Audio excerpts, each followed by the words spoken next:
رسانه پشت پرده در یوتیوب با احترام تحمیل خودم جلو میرم به رستوران خودتون راحت. سبک پاپاراتزی یک سبک جنجالی، یک زمانی قرار بود از زیر نفت زندگی ایدئالی بشه. خیلی رک میدون آقا میدن میکنن یه دونه دادن و کردن که جا بیفته پشت پرده. یه ببینیم که برای مسئولی گفتیم با دیده وجب میشه. واقعا پشت پرده. مخاطبین از رسانه پشت پرده سلام، بنده امین فردین خوشحالم که به همراه تیمم بار دیگه با یک برنامه پشت پرده دیگه با شما هستیم. در این بلبشوی اقتصادی و وضعیت مالی بد مردم یه خبر عجیب از حقوق نمایندای مجلس منتشر شد که ناقابل 231 میلیون تومان حقوق دریافت کردن نمایندای مجلس. و حساب بکنید این نمایندای مجلس چجور میخوان برای قشر ضعیف جامعه تصمیم گیری بکنن. و جالب حالا راجع به ریز هزینه هاشون هم صحبت میکنیم. 231 میلیون تومان به قول مهران مدیری این 231 حالا 31 رو فاکتور میگیریم 200 میلیون. شرافت شما خیلی به ما کمک کرده. 200 میلیون تومان کل ارزش لباسی بوده که این وارد کرده. 200 میلیون؟ نه اینجوری که میگی خیلی زیاد به نظر میاد. 200 میلیون تومان لباتو لوله کن ببین، باید بگی 200 میلیون تومان. 200 میلیون ببین الان کم به نظر. آره واقعا به نظر 5-6 میلیونه. آره ببین یه بار دیگه 200 میلیون تومان کل ارزش لباسی بوده که این وارد کرده. 200 میلیون دستم اینجوری بود 200 میلیون. حتی تا مثلا 500 میلیون هم میتونه یا 500 میلیون. میبینی شما فکر کردین مردم اقتصاد ما درست میشه؟ هرگز. خدا رو شکر. و جالبه که از این 200 میلیون حدود 11 میلیون و 500 حقوق ماهیانه نمایندای مجلس، 200 میلیون تومان بابت مسکن دریافت کردن و 20 میلیون تومان بابت سایر هزینه ها که مجموعاً شده 231 میلیون. البته هزینه دیگه ای هم هست که قبلا هم آقای فراهانی که از نمایندای مجلس راجع به این نوع دریافتی های نماینده مجلس یه صحبتی کرده بود راجع حقوقاشون. شما ببینید 11 میلیون تومان داره میگیره، مقایسه بکنید با اون بازنشسته‌ای که 30 سال کار میکنه شرافتمندانه، تازه اگر 3-4 میلیون تومان پول بگیره، یا معلمای زحمتکش. امیر آبادی قبول دارید که کسی که در مورد شفافیت صحبت میکنه باید یه مقدار شفافیت از خودش شروع بکنه. ما میخوایم توی برنامه شفافیت رو از خود شما شروع کنیم و در مورد شما شفاف سازی کنیم. مشکل ندارید که؟ نه من هیچ مشکل ندارم، چون کسی که خودش شفاف نباشه نمیتونه به اصطلاح شفافیت رو از دیگران بخواد یا پیگیر موضوعاتی مثل مباحث مختلفی در جامعه مطرحه که باید شفاف بکنه برای همه. الان چقدر حقوق میگیرید؟ 8 میلیون و 200 خورده ای. جز این مبلغ دریافتی دیگه ای نداری؟ چرا، حقوق بازنشستگی سپاه میگیرم. یعنی علاوه بر اون هم دیگه چقدر میشه؟ میشه تقریبا زیر 13 تومن. آیا چرا مثلا وقتی به همه نماینده‌های مجلس میگیم که حقوقتون چقدره همه میگن همین 8 خورده ای، ولی هیچ کی هم باور نمیکنه؟ خب برای اینکه به مردم از اول نگفتیم. ما سال 91 که وارد مجلس شدیم 3 میلیون خورده بود حقوق ما. مثلا همین خورده مثلا همین 200-300 میلیون خورده. مثلا اگه باشه مثلا بالای 3.500-600 میگه مثلا نزدیک 4 تومن. سه مثلا 200-300 تومن بود. سه مثلا 200 تومن بود سال 91. و هر سال هم طبق قانون مثل کارمندا اضافه شده 14%، 15%، 20%، 18%، هر چقدر برای کارمندا اضافه نماینده ها انقدر اضافه شده. بعد ما غیر از این حقوق میدونید که یک دریافتی دیگه بابت هزینه هامون داریم که اون حقوق نیست، هزینه است. مثلا مثل دفتر کارمون در شهرستان، بعد به اصطلاح بابت ماشینمون، بابت موبایلمون. اونا چقدره؟ متفاوته. مثلا بعضی از حوزه‌های انتخابی بعضی نماینده‌ها 6 تا شهرستان دارن، بعضی 3 تا دارن. تهرانی‌ها مثلا فرق میکنه. مراکز شهری شما اون چقدره؟ یه جدولی داره. مثلا قم فکر کنم برای دفترمون 8 تومنه. که البته من بعد اختیارش دست خودتونه که چقدر خرج بکنی. مثلا اگرم مبلغش بمونه تو حساب خودتون اینا مشکلی نداره. نه مثلا من خودم مثلا دفتر من رهن کردم. یعنی من یه پولی داشتم دفتر رو رهن کردم، این پولی که وقت اجاره میدن برمیدارم برای خودم. البته میدونید که ما نماینده ها مراجعات زیادی داریم، یعنی مردم اونا رو نمیبینن. من یه مثال میگم بود عدد رو بگید 8 تومن ها، ولی بعضیا میگن که برخی نماینده‌های دیگه مبالغ بالاتری میگیرن، بیشتر از 8 تومن. نه اصلا ببینید دفتر 8 تومنه، بعد ارزم حضور شما یه مبلغی بابت موبایل میدن که اینم هست، یه مبلغی بابت ماشین میدن، اینا متفاوته دیگه. اینا جزء حقوق نیست، اینا به اون هزینه نمایندگی است. یعنی فرماندار، بخشدار، استاندار، وزرا، اینا از همه اینا از اداراتشون هزینه میشود. نماینده چون یک جایگاه ثابتی در کشور نداره، از 4 سال یه بار احتمال عوض بشن، اینا با خودشون طرفن. بعضی از شهران براشون ساختمون ساختن، خیلی کم، محدود. ولی حق بدید به مردم باور نکنن از این نماینده ها که فقط همین 8 میلیون خورده‌ای که شما فرمودین و حقوق بگیرن. چرا؟ چون وقتی که بعد 4 سال قراره که برن تو مجلس، یهو میبینید مثلا تو حداقل ترین حالت ممکن هر نماینده بود 700-800 میلیون تومان تا 2-3 میلیارد تومان میاد هزینه انتخابات میکنه که فقط وارد مجلس بشه. بله، ما 5-6 میلیارد هم ما شنیدم خرج کردم. من دوره اول نمایندگیم اگه اشتباه نکنم 25 میلیون تومان خرج کردم، اگه اشتباه نکنم، یعنی یادم رفت. اسپانسر داشتید فکر کنم؟ نه اصلا ابدا. من از هیچ کس پول نگرفتم، فقط یک قرعه کشی محلی که خانوما می‌نویسن تو محلمون 5 میلیون برای خانومون دادن و خانوما توافق کردن دادن که من خرج انتخابات کنم. عکستون رو چاپ نکردید آقای دکتر؟ کجا؟ واسه انتخابات دیگه. چرا؟ خب بیشتر از این حرفا میشد، بیشتر از 25 میلیون تومان میشد. نه اتفاقا اینطوری نیست. من این دوره گذشته، دوره دهم 69 میلیون 70 میلیون تومان خرج کردم. بنرای ما شد 8 میلیون تومان. پوسترامون شد اگه اشتباه نکنم، دارم همه رو من فاکتورش دارم. آره، حتی من تو شبکه قم صداسیمای مرکز قم بعد انتخابات دادم، من حاضرم تمام هزینه هامو فاکتوراشو بدم، شما بررسی کنید، اعلام کنید، بقیه کاندیدان بیان این کارو بکنن. هیچ کی آمادگی نکرد ولی من آماده بودم. من قبل از اینکه میدونید که ما قبل از اینکه ثبت نام کنیم مجلس دهم یه سایتی را افتاد که همین دیدبانم پیگیری می‌کردیم، دیدبان شفافیت. 5 سوال از نمایندگان، یعنی از کاندیداها پرسیده بودیم که بیان اونجا ثبت کنن. 1 چقدر بخوای خرج کنی انتخابات؟ 2 اموال خودت چقدره؟ اموال زن و بچه‌تون چقدره؟ آیا حاضری رأی که میدی اعلام کنی بعد از اینکه نماینده شی؟ بعد آیا حاضری توصیه‌هایی که وزرا بدی نوشتی برای هر کس بذاری تو سایت شفاف سازی کنی؟ کلا از همه کاندیدای کشور فکر کنم 150-60 نفر کاندیدا اومدن رأی اونجا اعلام آمادگی کردن، اشتباه نکنم اونم شاید 2-3 نفر مثلا 4-5 تا شاید رأی آوردن، بقیه اصلا رأی نیاوردن. بقیه رقیباتون توی قم چی؟ اونا هم همینقدر به نظرتون خرج کردن؟ نمیدونم، خودشون دو پرسید. حالا یک شاید دکتر لاریجانی بود، یک آقای زنور بود، آقای بنایی بود، آقای آشتیانی بود.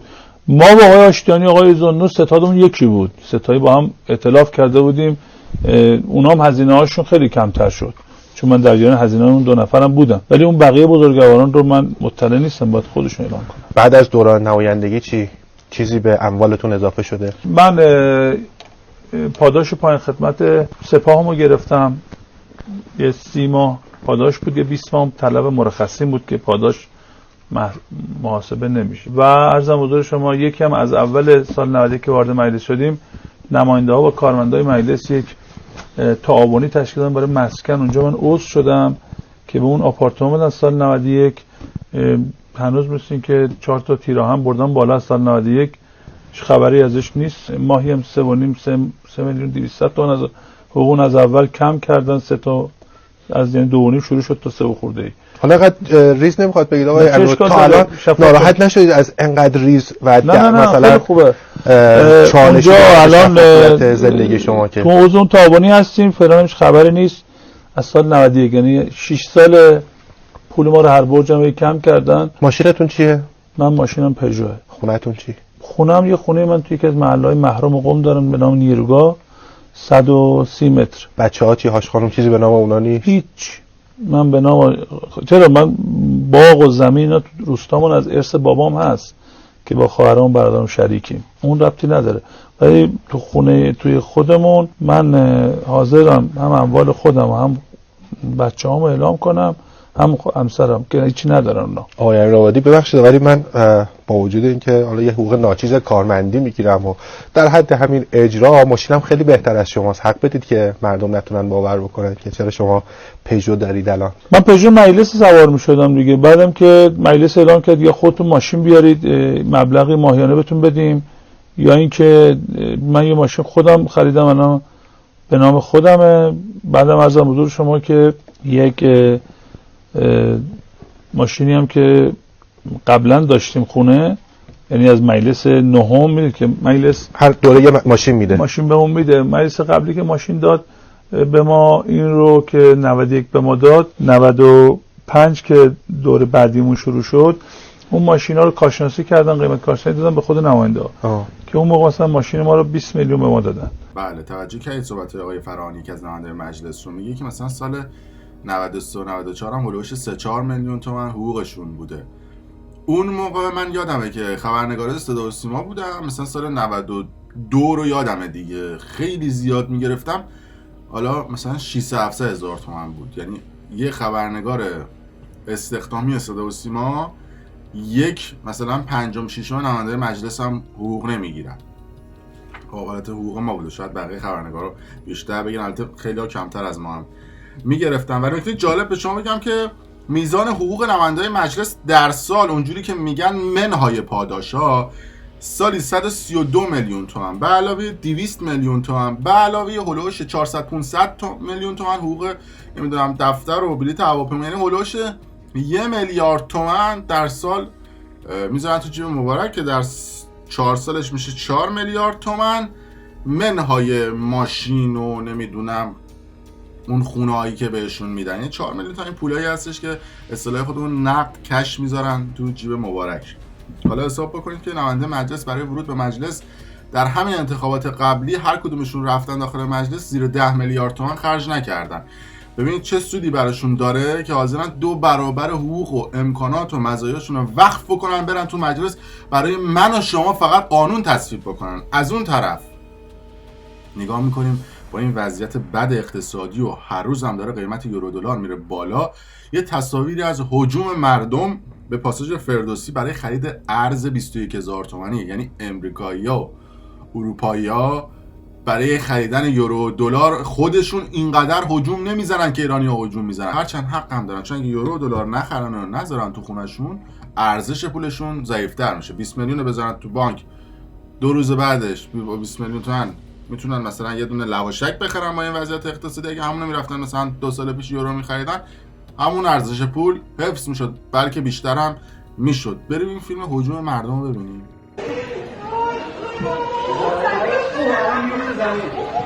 دست پاش نشکنه.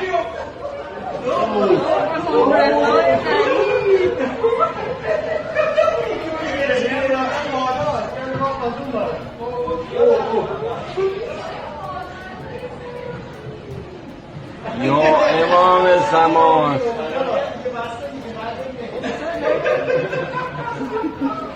نخندید.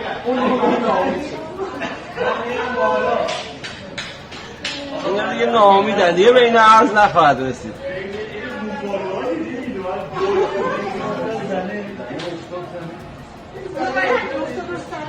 فکر کنید اون نماینده مجلس میخوان برای این مردمی که میگن فقط ارزش پولمون حفظ بشه تصمیم گیری بکنن، که تو این سال هم تصمیم گیری کردن که وضعیت بهتر نشده بدتر هم شده. از اون طرف این صحبت آقای همتی رئیس بانک مرکزی هم خیلی باحاله.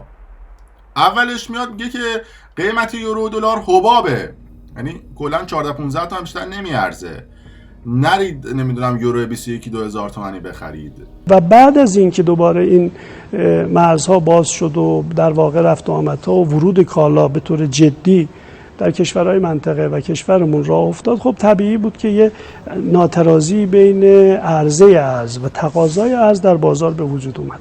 خب همه اینها با هم دیگه و یه مقداری هم به حال اخیراً شوک‌های روانی که بعد از تصمیماتی که آژانس بین‌المللی انرژی اتمی گرفت، قطعنامه‌ای که به ناحق علیه جمهوری اسلامی ایران صادر کردن، همه اینا کمک کرد که یه جو روانی رو در بازار ارز ایجاد بکنه. خیلی خوب به ما میگن که چی میشه آیندهش چی میشه. من عرض میکنم که بالاخره اینها شوک‌های گذراست. ما تا وقتی که احساس بکنیم این شوک‌ها گذراست، علتش هم که میگم چرا گذراست. ببینید اون چیزی که الان برای ما مهمه در واقع قیمت ارز در سامانه نیماست که تجارت کشور رو ما داریم در اونجا تامین میکنیم. خب همین الان من امروز میانگینش گرفتم زیر 16 تومان دلار داره مبادله میشه و همین امروز یه چیزی نزدیک 120 میلیون دلار عرضه بود در این نیمه. روز گذشته بالای 120 میلیون دلار عرضه شده بود. بعد از اینکه میاد میگه قیمت یورو دلار حباب و قیمت واقعی اینقدر نیست و ما ارز داریم و خیالتون راحت، میاد میگه که نه، ارز تحت کنترل، نگران نباشید، از این بالاتر نمیره. نقصان در عرضه نسبت به تقاضا اتفاق افتاد و این موجب یه نوسانات کوتاه مدتی شد و من مطمئن هستم که این نوسانات انشالله مرتفع خواهد شد. با بانک مرکزی مدیریت میکنه بازار رو، حضور داره در بازار و این موارد رو با دوستان کمیسیون اقتصاد مطرح کردیم.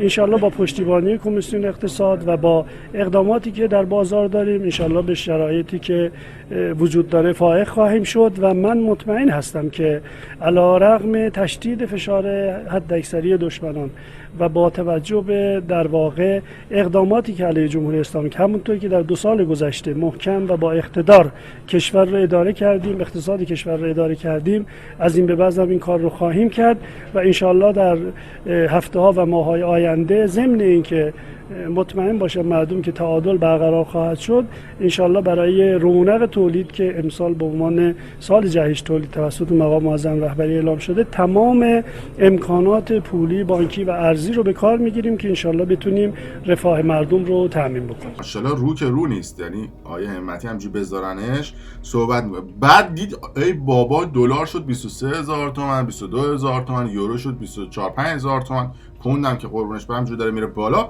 اومد گفت ما که نمیتونیم جلوشو بگیریم.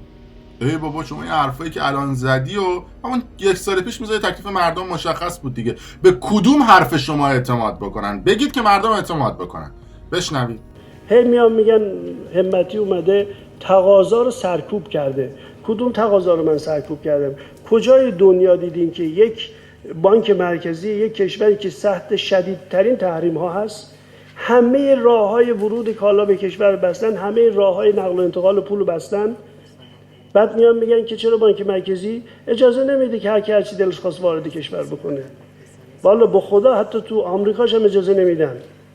یعنی چیه بدون انتقال ارز؟ هر کی میاد میگه آقا بدون انتقال ما خودمون ارز داریم میاریم، اجازه بدید. از کجا میارید؟ جز اینکه میرید از کف بازار میخرید، جز اینکه میرید فشار میارید نرخ ارز میبرید بالا.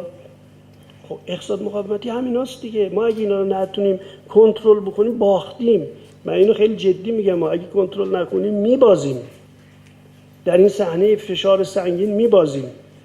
معنا نداره. به من اومدن میگن آقا شما چرا مخالف این مرزنشینا کالا بیارن در کشور؟ به خدا من نمیخوام قسم بخورم ولی به من گزارش دادن به اسم تهلنجی دارن لنجا رو تا کله پر میکنن میارن، هیچ کی جلوشون نمیگیره.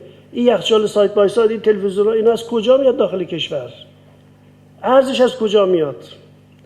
بعد میگن آقای همتی چرا نمیتونه ارز کنترل بکنه؟ من چجوری کنترل بکنم اگه این کارا رو ادامه بدن؟ اقتصاد مقاومتی فقط داریم هم میشیم تو جلسات حرف میزنیم، یکی نیست بره جلو اینا رو بگیره. بانک مرکزی بره جلو مرزا رو بگیره، بانک مرکزی بره جلو اینا رو بگیره. بله، یعنی افشاگری هاشون هم تو حلقم، یعنی یه جوری افشاگری میکنن که انگار مثلا مدیریت مملکت با ماست، ولی گویا با ماسته مدیریت مردم، کلا گویا انگار همه چیز ماسته. بگذاریم ببینیم حالا وضعیت اقتصادی چی میشه، اما اونجوری که مشخصه بدتر و بدتر میشه اینجوری که اینا دارن صحبت میکنن. اما تو این هیری ویری رانت و لابی هم کم نمیشه دیگه. نمونهش لامصبا به مرگ مردم هم کار دارن. اومدن یه دونه آگهی مناقصی گذاشتن تو روزنامه کیهان، همین 2 روز پیش منتشر شده. تو آگهی مناقصی گفتن که کفن و دفن و سیستم صوتی و چادر رو نمیدونم مداحی و این مداح هستن میان میخونن توی این پیج زهرا، گفتن که بعد بهتون مناقصه شرکت بکنید، 700 میلیون تومان سپرده شرکت بذارید، 1 میلیارد و 400 هم حالا چیزای مختلفه. و جالبه دیگه، شما میخواید برید اونجا بخونید تو بهشت زهرا، بعد 700 میلیون تومان شرکت بکنید تو مناقصه که بتونید برید سر قبرا بخونید، مدعی بکنید. از اون طرف یعنی یه شخصی مثلا یه عزیزش فوت بکنه، مدعای خانوادگی یا مثلا دوستش پسرامشو بخواد بیاره اونجا مدعی بکنه، بهشت زهرا میگه بیلاخ مدعا رو بعد من بدم چون مناقصه برگزار کردم، اون کسی که باید روزه بخونه من باید بگم کیه. یعنی این دیگه اوجشه، دارید تصویرش هم میبینید. یعنی دیگه با مدعا هم اینا لامصبا دارن پول در میارن. اون مدعا خب از جای دیگه هم دارن پول در میارن دیگه. این هم شده وضعیت عجیب و غریب سیستم اقتصادی رو. لامصبا از هر چیزی پول در میارن، ولی پدیده‌ای به اسم مالیات و این چیزا هم خب قربونش برم سرش گرده.